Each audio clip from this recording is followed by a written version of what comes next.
des scientifiques des Pays-Bas et d'Allemagne ont proposé de construire 2 énormes barrages pour protéger quelques 25 millions de personnes de la montée des niveaux de la mer. Le méga-projet s'étend entre le Royaume-Uni, la France, la Norvège et fermerait complètement la mer du Nord. Alors, ce plan est-il viable ou est-il aussi démesuré et irréaliste qu'il y paraît? Je m'appelle Shirvan et bienvenue sur Caspian Report. La vie numérique facilite les choses, mais elle laisse aussi des empreintes partout.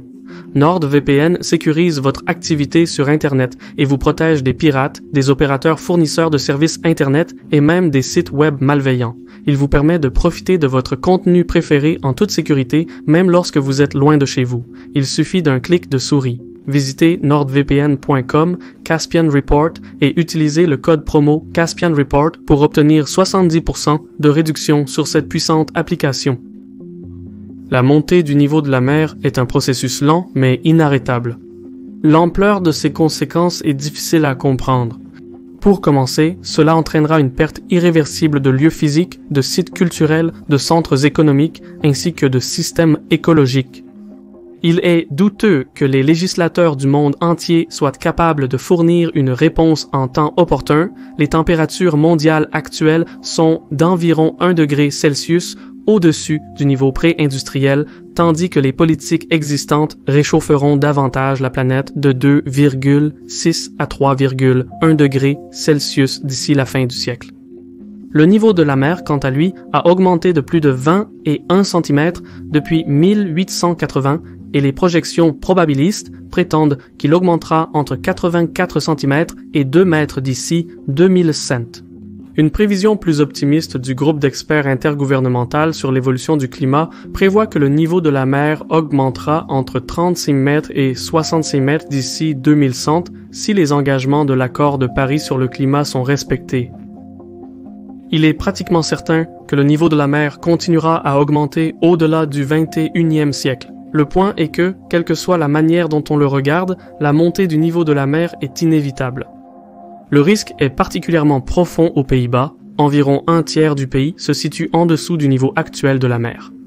Le gouvernement néerlandais estime que ces défenses tiendront jusqu'en environ 2050, mais leur renforcement prendra des années.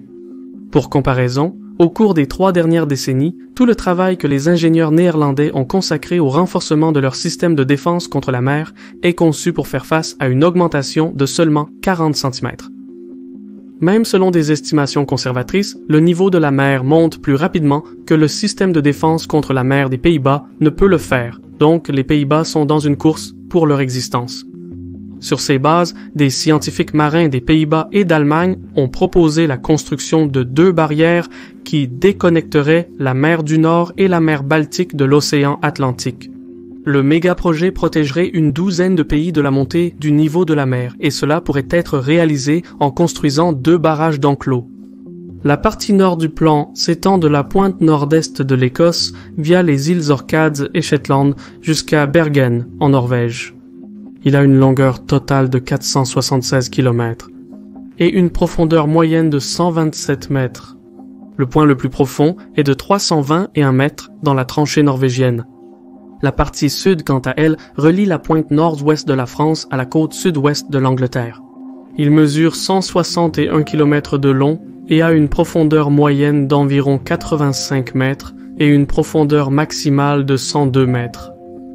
Pris ensemble, les 2 composants sont appelés le barrage d'enclos nord-européen et ont une longueur totale de 637 km à divers points de la barrière.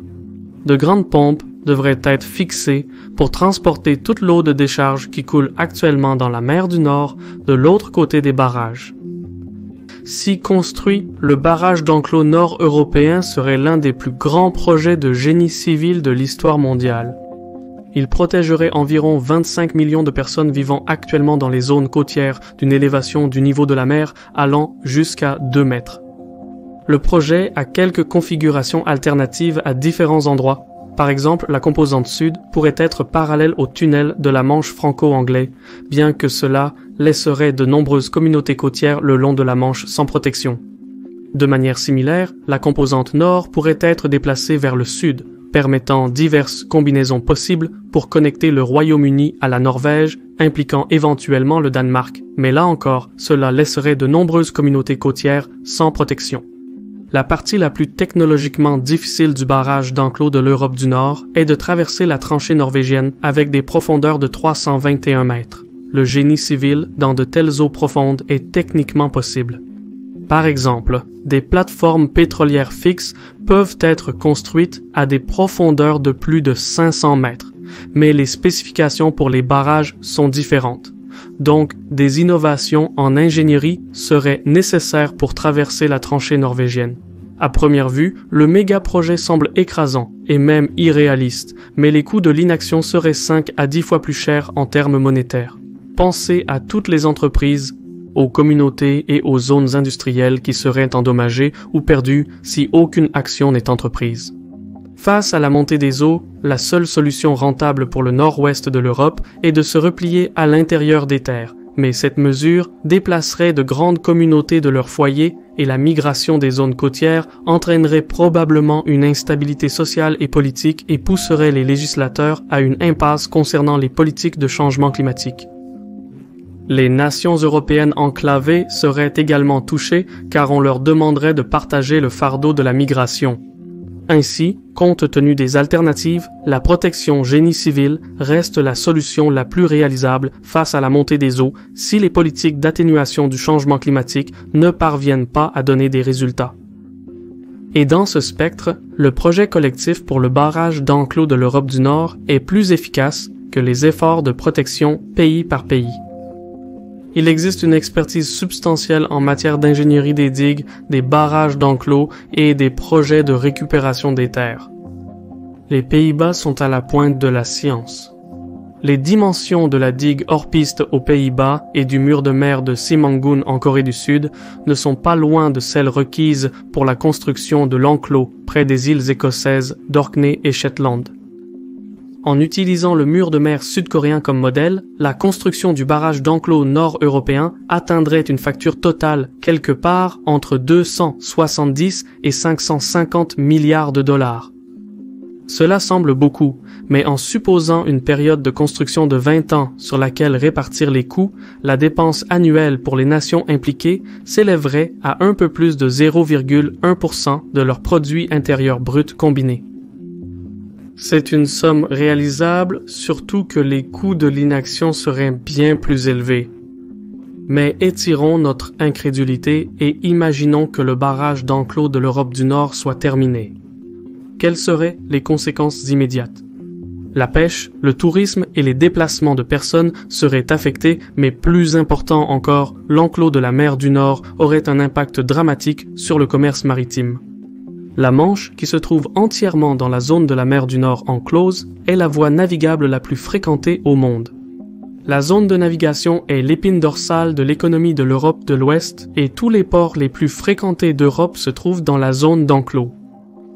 Pour atténuer quelque peu l'impact du méga-projet sur l'industrie maritime, le barrage d'enclos de l'Europe du Nord devrait incorporer des écluses pour permettre la continuation du trafic maritime. Il convient de noter que même si les écluses sont utilisées partout dans le monde, elles sont principalement destinées aux voies navigables internes.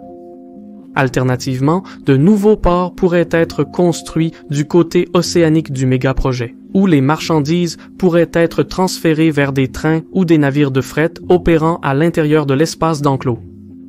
Dans tous les cas, quels que soient les mécanismes mis en place pour garantir la continuité du commerce, une augmentation des coûts et des retards de livraison est inévitable. Les effets exacts sur le trafic maritime ne peuvent pas être calculés à ce stade, mais il suffit de dire que les industries maritimes de l'Europe de l'Ouest, et par extension son économie, seraient paralysées au-delà de toute réparation, ce qui affecterait également les taux de produits intérieurs bruts dans le monde entier. Donc, c'est peut-être le plus grand inconvénient du barrage d'enclos de l'Europe du Nord et il nécessite plus d'études. Mais il y a plus. En conclusion, la mer du Nord modifierait aussi l'environnement spatial. La circulation de l'eau serait empêchée d'entrer dans le bassin, les marées changeraient, le débit d'eau douce augmenterait, tandis que les grands mouvements de marée seraient suspendus. En d'autres termes, la construction du barrage d'enclos de l'Europe du Nord transformerait progressivement le bassin en un lac d'eau douce. De toute évidence, cela affecterait radicalement l'ensemble des écosystèmes maritimes et terrestres à l'intérieur et à l'extérieur du bassin fermé.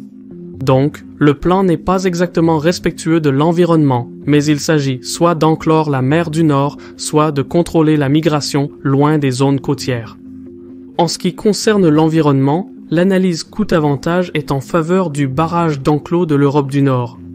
De plus, comme la montée du niveau de la mer affecte les communautés à travers le monde, le méga-projet dans la mer du Nord pourrait créer un précédent pour d'autres zones côtières. Des barrières similaires pourraient enclore la mer Méditerranée, la mer Baltique, la mer du Japon, la mer Rouge, le golfe Persique et ainsi de suite.